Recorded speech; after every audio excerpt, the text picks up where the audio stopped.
Alhamdulillah kita masih bisa merasakan berbagai nikmat dan karunia pemberian Allah. Mudah-mudahan berbekal nikmat tersebut senantiasa kita bisa menambah kualitas dan kuantitas amal ibadah guna dijadikan sebagai bekal menuju kehidupan akhirat nanti.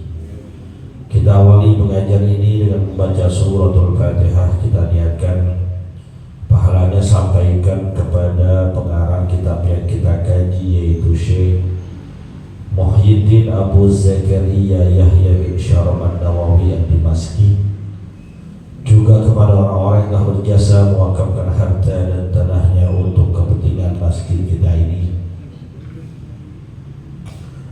pada orang-orang tua kita, kakek nenek kita, sanak famili, saudara serta guru-guru kita yang telah meninggal dunia. Wabil khusus mereka yang pernah menyebarkan ilmunya di tempat kita, di antaranya almarhum Al-Maghfurlah Kiai Haji Ahmad Rifian Hidayat Irsi, almarhum Al-Maghfurlah Kiai Haji Abdul Rashid bin Haji Muhammad Siddiq, almarhum Al-Maghfurlah Kiai Haji Abdul Rahim bin Haji Muhammad Siddiq, almarhum Al-Maghfurlah Kiai Haji Anwar bin Haji Muhammad, almarhum Al-Maghfurlah Kiai Haji Abdul Rahman bin Haji Salihun. Semoga Allah Subhanahu wa Ta'ala ampuni segala dosa dan kesalahannya, Allah terima amal ibadahnya, Allah jadikan kuburnya raudhah min riyadil jannah biniyatil qabul wa bijahir Rasul. Al-Fatihah.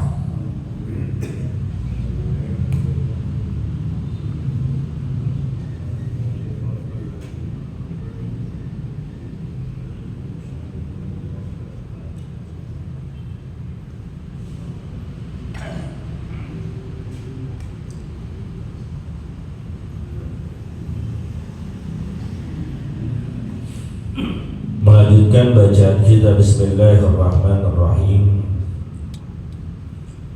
Wa an Abi Hurairah radhiyallahu ta'ala anhu qala qala Rasulullah sallallahu alaihi wasallam sab'atun yuzilluhumullahu bi zillihi yawma la zilla illa zilluh. Imamun 'adil, syabun nasha'a fi ibadatillahi ta'ala, wa rajul qalbuhu mu'allaqun bil masajid, wa rajulani tahabba fillahi ijtama'a alayhi wa tafarraqa alayhi, wa rajulun da'athum ra'atun dhatu mansabin wa jamalin faqala inni akhafullah, wa rajulun tasaddaqa bisadaqatin fa akhfaha hatta la ta'lama shimaluhu ma tunfiqu yaminuhu, wa rajulun dzakarallaha khaliyan fa fadat 'ainahu. Muttafaqun alaih. Hadirin jemaah yang dimuliakan oleh Allah, melanjutkan kajian kitab Riyadhus Shalihin pada bab tentang keutamaan takut dan menangis karena Allah. Ada sebuah hadis yang diriwayatkan oleh sahabat Nabi bernama Abu Hurairah radhiyallahu anhu, bahwasanya beliau berkata, telah bersabda baginda Rasulullah sallallahu alaihi wasallam, sab'atun yuzilluhumullahu bi zillihi yauma la zilla illa zilluh. Ada golongan manusia yang akan Allah berikan perlindungan nanti di yaumil qiyamah, di padang mahsyar, di dalam naungannya Allah. Pada hari saat itu gak ada naungan, gak ada pertolongan, gak ada perlindungan kecuali hanya dari Allah. Pak, ntar kalau sudah terjadi hari kiamat, manusia meninggal semua, lalu akan dibangkitkan pada hari mahsyar, dikumpulkan seluruhnya di satu tempat. Saat itu digambarkan dalam hadis, matahari dengan tempat kita berkumpul berjarak tidak lebih dari 1 mil. 1 mil bisa berarti puluhan kilometer, tapi 1 mil bisa berarti seukuran celak sifat mata. Emang dulu tuh kalau orang pergi haji ada yang kayak emas tuh, itu cuma segitu tuh ukurannya, jarak kita sama matahari, nggak nyampe sejengkal. Ini gambaran nanti dahsyat panasnya luar biasa. Belum lagi banyak ujian-ujian. Saat itu nggak ada yang bisa nolongin kita, nggak ada yang bisa ngebantu kita kecuali atas izin Allah, perintah Allah, dan kehendak Allah. Maka di saat semua orang lagi kebingungan, ketakutan, gak bisa minta tolong sama siapapun, termasuk orang tua gak bisa minta tolong anaknya, anak gak bisa minta tolong kepada orang tuanya, teman juga kagak mau peduli sama teman yang lain. Ada 7 golongan manusia yang Allah berikan pertolongan, yang Allah berikan perlindungan. Mudah-mudahan kita termasuk di antara yang 7, terserah mau milih yang mana, tapi pastikan kita berada di situ. Siapa yang pertama? Imamun adilun, imam atau pemimpin yang adil. Pemimpin dalam skala kecil maupun pemimpin dalam skala luas. Semua kita hakikatnya adalah pemimpin. Minimal pemimpin diri sendiri, ada juga pemimpin dalam rumah tangga kita. Ada juga di antara kita mungkin pemimpin di wilayah sebagai ketua RT, atau pemimpin yang lebih luas lagi sebagai ketua RW, atau dia pemimpin sebuah negara, presiden, khalifah. Allah berikan keistimewaan bagi mereka yang memimpin dengan adil. Nanti di saat orang pada kebingungan, dia akan ditolong oleh Allah. Syaratnya kudu adil.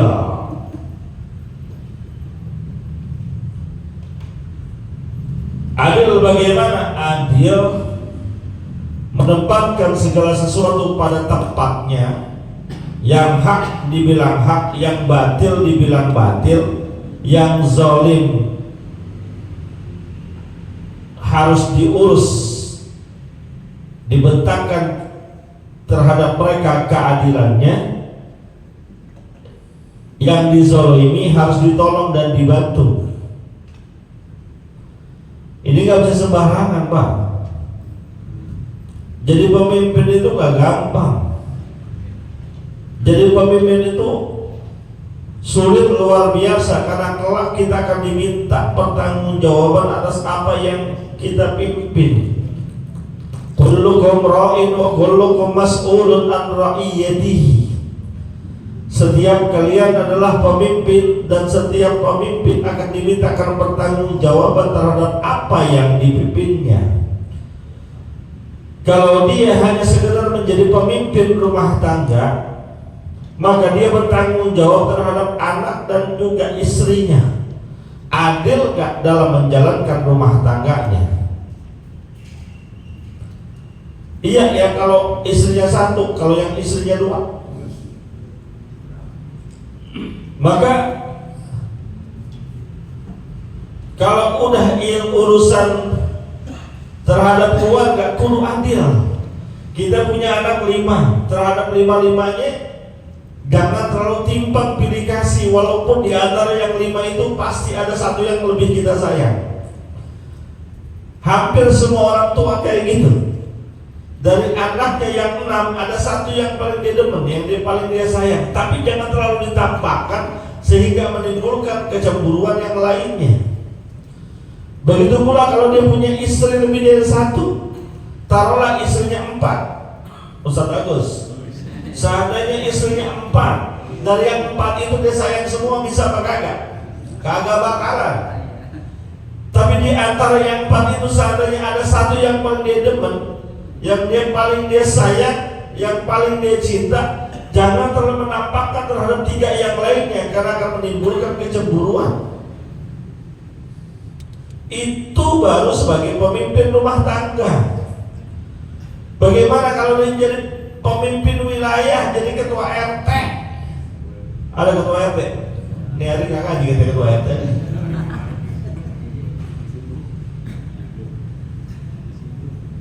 Berat tanggung jawabnya. Ada berapa kepala keluarga yang di situ?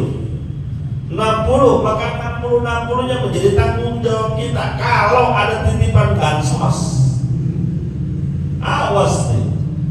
Ketua RT kakaknya ada 60 kakak, dapat bansos cuma 40. Kira-kira siapa duluan yang dibagi? Nah, siapa duluan? Keluarga kan? Kan sudah salah jadi ketua RT. Gua duluin yang lain, keluarga gak kedapatan, kata keluarga bilang begini, orang lu pikirin keluarga sendiri, lu cuekin. Tuh, duluin keluarga, orang akan bilang keluarganya doang yang diingat. Kita mah boro-boro, kira sumbangan kita diminta, bansos gak kebagian. Tuh jadi RT kageran. Makanya saya pesan sama orang tua kita tuh, Pak Jikali, kalau jadi RT kudu banyak sabarnya. Ya repot kalau udah urusan sumbangan, beneran. Urusan bansos repot kita. Yang enak jumlah kakak 60, bansosnya 70. Tapi kan kagak mungkin. Yang ada jumlah bansosnya 40, kakaknya 70. Awas jadi ketua RT. Sama juga ketua RW,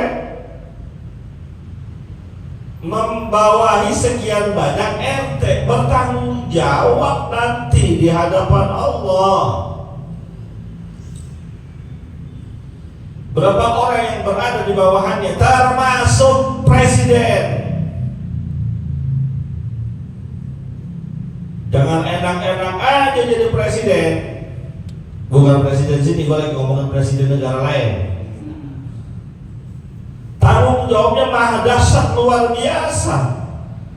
Bahkan Khalifah Umar Ibn Khattab radhiyallahu ta'ala anhu menggambarkan begitu beratnya menjadi seorang pemimpin khalifah.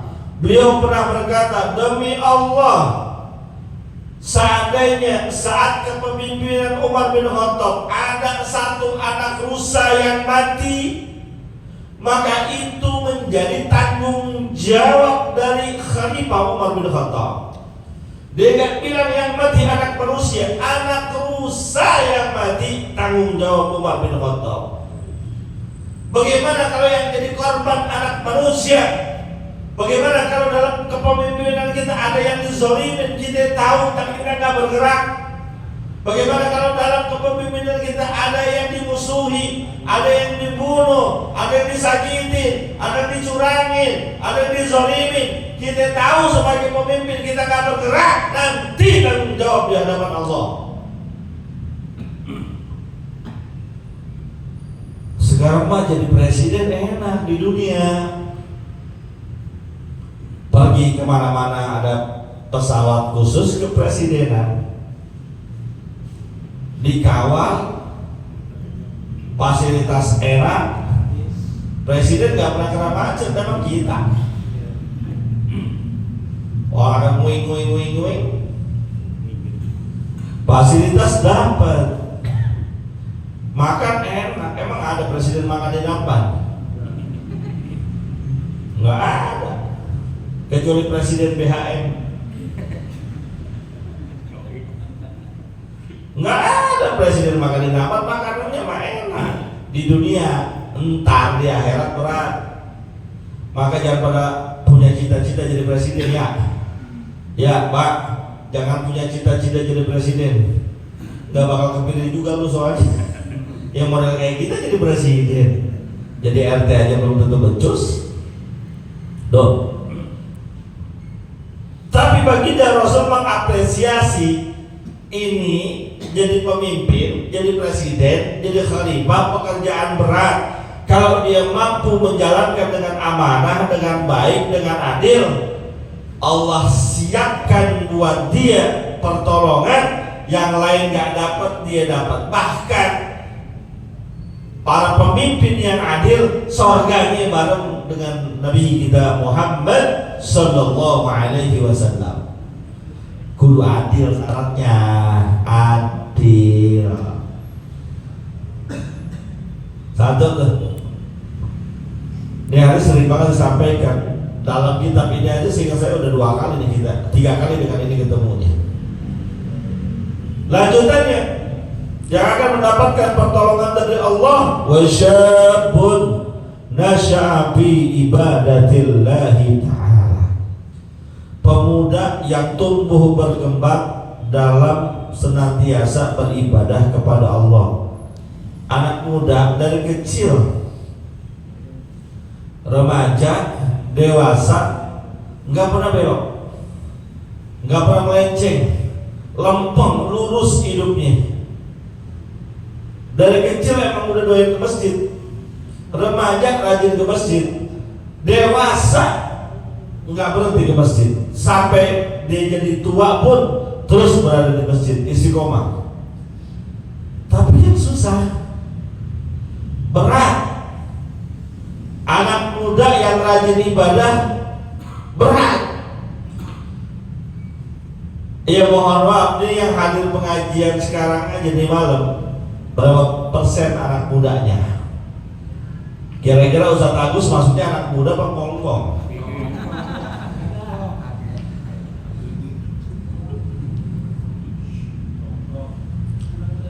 Berat. Anak muda mah kalau untuk diajak ibadah susah. Biasanya anak muda kalau diajak ke masjid berat biasanya. Tapi dari sekian banyak yang susah, yang berat itu ada di antara mereka kalau diajak ke masjid ayo aja, gampang dan mau aja. Ini yang begini kudu dipelihara.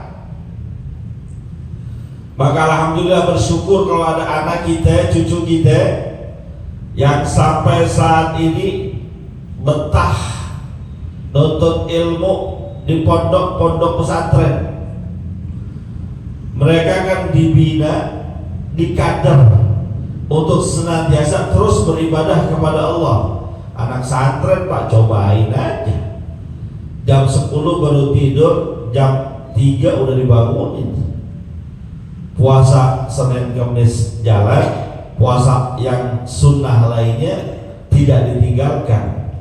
Kerjaannya nonton ilmu, sekolah, ngaji, sholatnya berjamaah. Tuh kalau dia bisa bertahan mantep, insya Allah termasuk yang syabun nasya'a bi ibadatillahi ta'ala. Tapi kan berat dan sangat berat. Bagaimana anak muda sekarang jauh dari tempat ibadahnya. Anak muda zaman sekarang jauh dari masjid dan musolahnya. Alergi sama masjid. Memang kadang kita juga sih pengurus masjid yang salah. Ada yang kegalakan banget sama anak muda.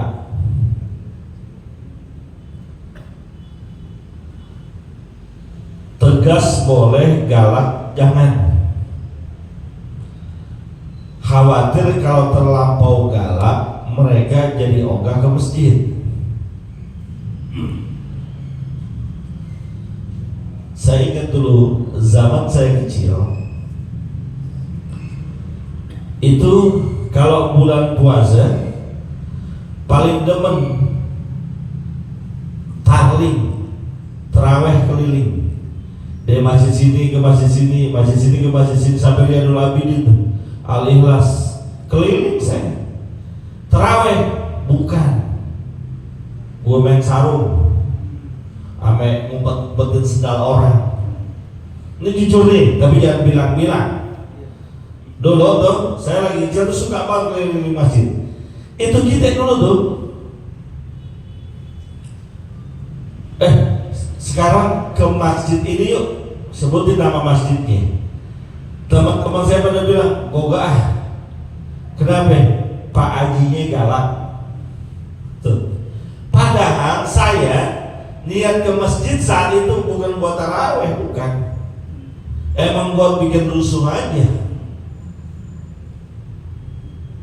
Tapi itu pun kita berkomentar, jangan ke masjid soalnya Pak Hajinya galak. Ini kalau pengurus masjidnya dicap galak ame anak bocah, tuh anak bocah kira-kira nongkrongnya di mana? Enggak pada ke masjid, enggak, galak banget pengurusnya. Tuh nongkrongnya di pinggir jalan, Pak, pinggir jalan. Kenapa di pinggir jalan? Habis kalau di masjid diomelin, walaupun emang salah bocah, berisik karangan, tapi kudu kita arahin, kita bina. Kalau mau bilangin pelan-pelan, jangan kita membabi buta sehingga terkesan bahwa pengurus masjid galak. Sedih, Pak, bener. Ya alhamdulillah saya Allah takdirkan banyak keliling ke masjid-masjid,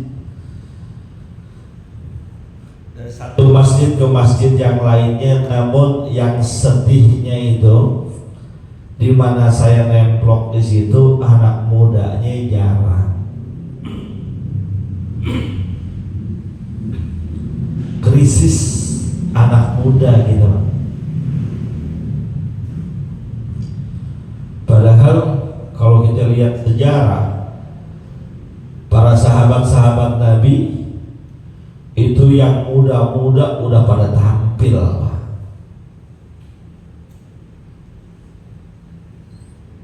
Saya baca riwayat Abdullah bin Abbas radhiyallahu taala anhu dalam sebuah biografi. Saya baca beliau sudah menjadi imam di depan para sahabat senior, kira-kira usia 11 atau 12 tahun. Ada lagi sahabat Nabi, kalau nggak salah namanya Usamah bin Zaid, diangkat sebagai panglima perang oleh Rasulullah, usianya 18 tahun. Bayangin, Pak, 11 tahun jadi imam.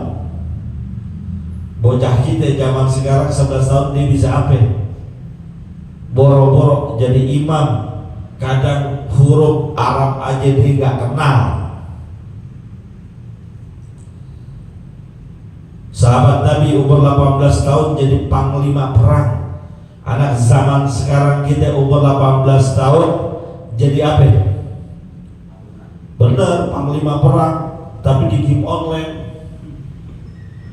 Dia yang jadi panglimanya, dia mainin.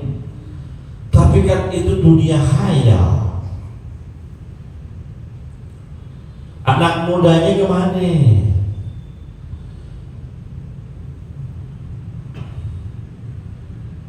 Padahal pepatah Arab mengatakan, laisal pada may yaqulu kana abi, walakinnal pada may yaqulu ha ana dha.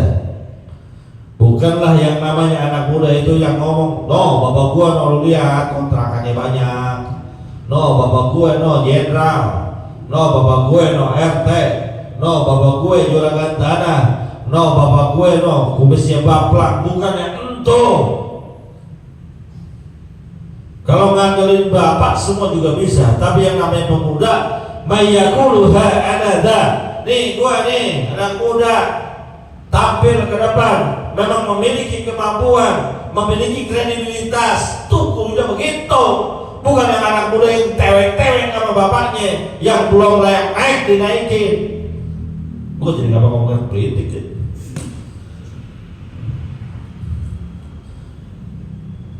Ayo Pak, makanya saya katakan bapak-bapak yang punya anak, yang punya cucu, tenteng anak di masjid, ajak, bawa, tuntun dari rumah. Entar kalau kalau kita nggak ada, kita meninggal dunia, tuh anak yang bakal nerusin kebiasaan kita ke masjid. Bapaknya udah bagus rajin ke masjid, kakeknya udah bagus rajin ke masjid, anaknya, cucunya nggak ada nerusin. Kenapa? Karena emang nggak pernah diajakin. Ajak kabeh, ayo datang.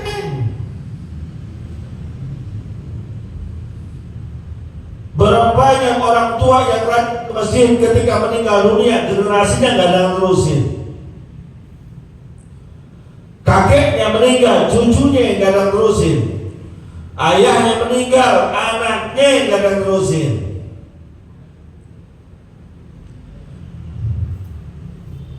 Ayo, kalau engkongnya, bapaknya jadi pengurus masjid, pemakmur masjid, anaknya, cucunya, gurunya jadi penerus dan pemakmur masjid.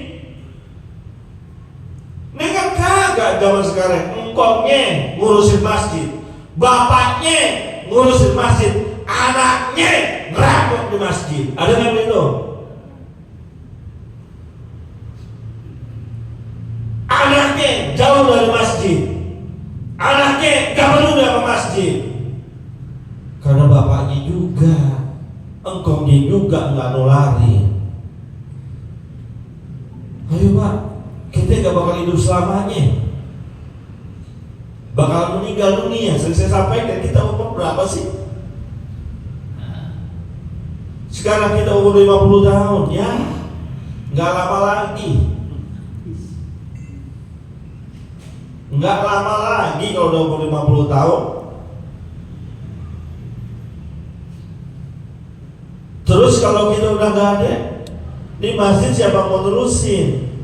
Kebiasaan ngaji kita, siapa yang mau terusin?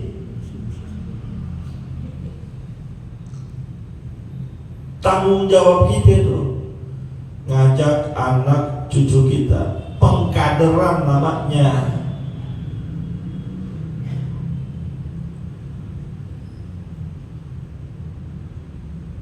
Maka lihat baginda Rasulullah SAW ketika beliau masih hidupnya, begitu sayang sama cucu-cucunya Sayyidina Hasan dan Sayyidina Husain, yang ketika beliau baginda Rasul sedang sholat sering gelendotan, dan Rasul kan sebaiknya di masjid, anak cucunya ngikut, cucunya pada ngikut. Syabut nasa'abi ibadatillahi ta'ala. Dua. Yang ketiga, wa rajulun qalbuhu mu'allakun bil masajid. Seseorang yang hatinya senantiasa terikat, terpaut sama masjid, bawaannya kangen sama masjid, rindu sama masjid, betah sama masjid. Kalau lama-lama nggak ke masjid, puyeng kepalanya. Ada orang tua kita dulu sakit, 2 hari 3 hari masih keliengan, berangkat juga ke masjid. Kau ngaji, katanya lagi sakit, kok datang ke masjid? Gue kangen banget sama masjid, di rumah gue malah tambah puyeng tuh. Karena qalbuhu mu'allakun, bergantung, berkaitan, rindu terus sama masjid. Baru pulang subuh, dulu bentaran, oh pengen banget lagi ke masjid. Begitu. Ini ada orang Islam bisa gitu, dalam 1 hari gak ke masjid, bisa gitu. Bagaimana hatinya? Orang Islam tuh kudunya, mestinya, harusnya minimal 1 hari ke masjid. Nggak bisa subuh, zuhur, nggak bisa zuhur, asar nggak bisa, maghrib usahain, maghrib kelumputan, isya usahain. Kok bisa ada orang ngaku Islam rumah ibadahnya masjid, 1 minggu gak pernah ke masjid, kok bisa? Islamnya di mana?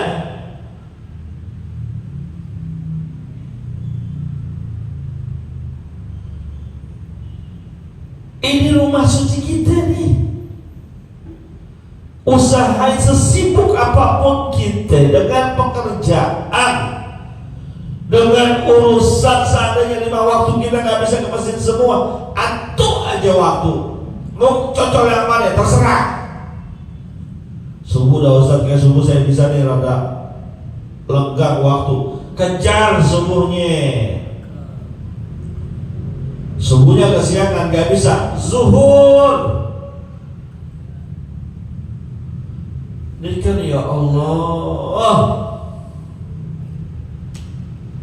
bangunnya udah tengah hari. Orang Islam bangunnya tengah hari, berangkat kerja. Mending kalau kerja pakai dasi, kok kerjanya pakai jaket.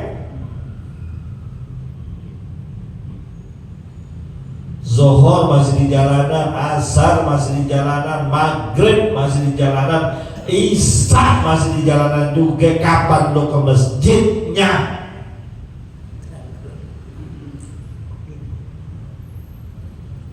Dalam kitab Tarqihul Qaulil Hadits, Sarah Lubabul Hadis, dikatakan di masjid yang tempat kita suka mampir sholat, yang kita berjemaah di situ, itu nanti di akhirat dibentukkan seperti kendaraan oleh Allah, kendaraan menuju surga, yang jadi sopirnya Pak Imam, ketua DKM,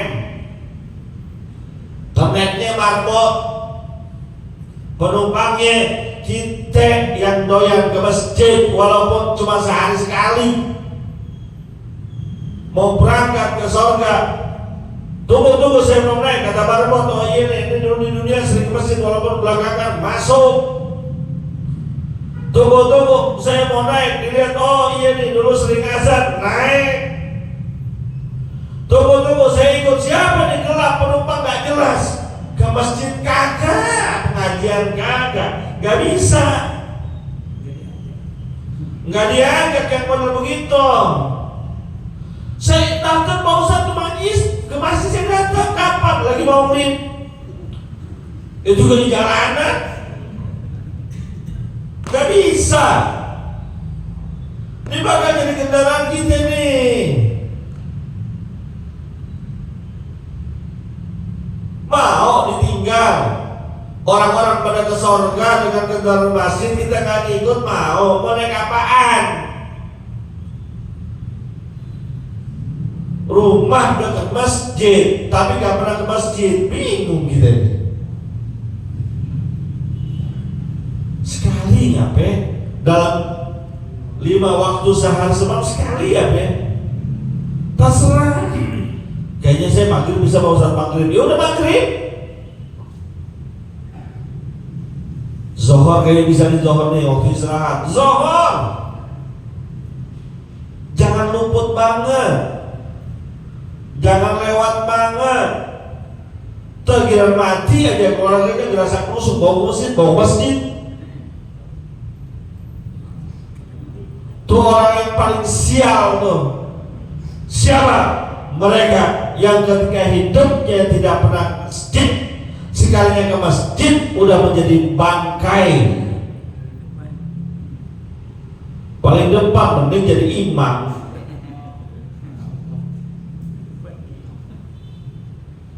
Ayo. Ada lagi yang aneh bin ajaib. Rumah dekat Masjid Al-Anwar. Suatu ketika lewat, Masjid Al-Anwar udah cakep ya. Dulu pada jelek banget. Lu kemana aja? Ada. Kemana aja? Lu sholatnya di mana? Jumatannya di mana?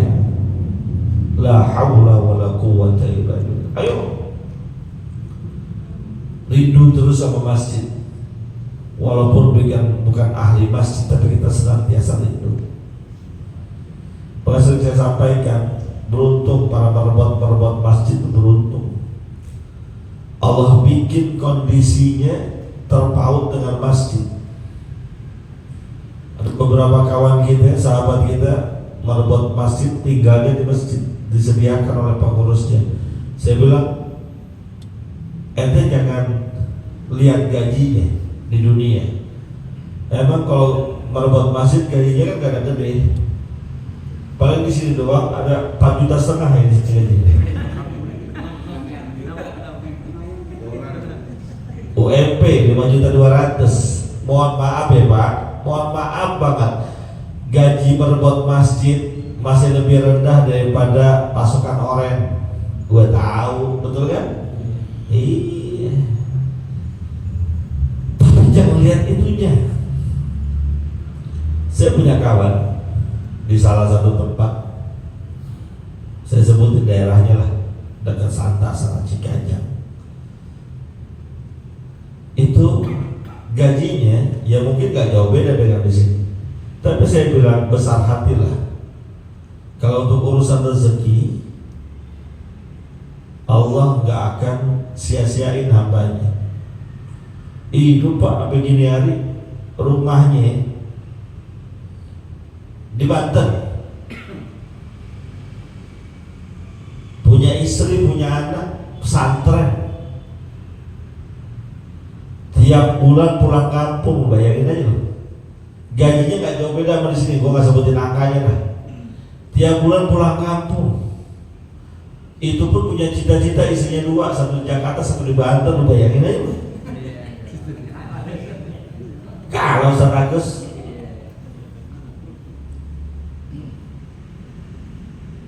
rezekinya Allah ganti tuh. Yang di Banten keurusan, anak pesantren keurusan, di sini dia bisa makan, datang Lebaran bisa beli baju baru, bayangin Pak. Kalau rezeki nggak usah khawatir. Secara nominal dunia mungkin kita kecil, tapi di akhirat gede luar biasa. Dipaksa kita untuk senantiasa dekat sama masjid. Bagaimana gak dekat sama masjid? Orang muazinnya guru dia juga, kan gak bisa kemana-mana urusannya itu. Kalaupun habis subuh dia pergi, sebelum zuhur baru pulang, kenapa? Sekalian azan. Dipaksa menjadi qalbuhu mu'allaqun bil masajid. Dia kan akan bilang ketika jalan-jalan, jangan lama-lama dah, gue mau balik ke masjid. Kan begitu terusan. Ada keterikatan walaupun itu sebuah tanggung jawab dunia, tapi itu Allah kondisikan, posisikan dia untuk mungkin nanti di akhirat mendapatkan perlakuan khusus dari Allah.